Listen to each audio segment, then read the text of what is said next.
Water ప్లాంట్‌ని terrace మీదకి shift చేసిన ప్రాసెస్‌లో నాకు పడిన ప్రతి ఐటెమ్‌ని దాని యొక్క కాస్ట్‌లను చెప్తానండి. రూ. 3000 ఎస్ఎస్ స్టీల్ ట్యాంక్ వచ్చి రూ. 30,500 పడిందండి. కార్బన్ వచ్చి 2 బ్యాగ్స్ తెప్పించానండి. అది కోకో కార్బన్ అంటండి. కొంచెం కాస్ట్‌లీ ఎక్కువ. అది రూ. 12,000 అయింది. శాండ్ వచ్చి రూ. 2,500 పడిందండి. ఇవి ఆటో బ్యాక్ వాష్‌లు అండి. 2 సిలిండర్‌లకి 2 తీసుకున్నాం. 2 కలిపి రూ. 24,200 తీసుకున్నారండి మన దగ్గర. జంబో ఫిల్టర్స్ వచ్చి 2 తీసుకున్నానండి. ఒక్కొక్కటి రూ. 250 చొప్పున 2 కలిపి రూ. 500 తీసుకున్నారండి. ఇది మెమరాన్ అండి. మెమరాన్ వచ్చి రూ. 38,200 పడిందండి మనకి. వాటర్ ప్లాంట్‌లో మెయిన్‌గా ఉండేది ప్యానెల్ బాక్స్ అండి. ఈ ప్యానెల్ బాక్స్‌లోనే ఆటోమేటిక్‌గా మొత్తం ఉండేది. ఏం జరుగుతుంది ఏంటనేది చూపిస్తుంది.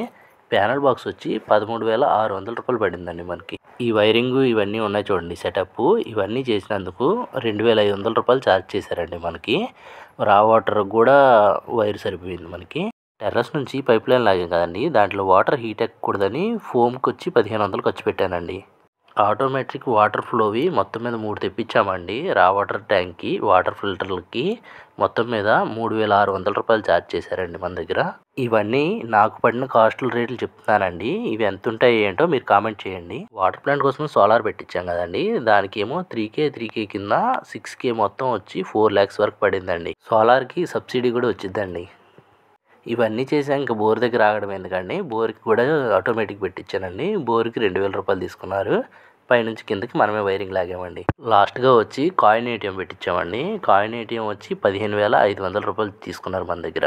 ఇప్పుడు వరకు నాకు పడిన కాస్ట్‌లన్నీ చెప్పానండి.